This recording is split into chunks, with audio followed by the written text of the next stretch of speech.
When I first went to build a pool table, looking at the conventional parts that you have to deal with and to choose from, it was very disheartening.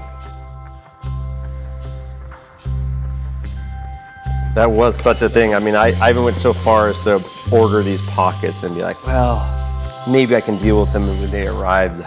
Just looking at this and going, no way. For someone who I'm so into every detail, what goes into this, the thought of to build this table and then to, finalize those touches with a very generic pocket, I just couldn't stomach. So I know this guy locally who does great leather work, and I commissioned him to do some pockets. But it's just a really cool leather handmade pocket, which I think goes with the rest of this, how much thought is put into every single part of this.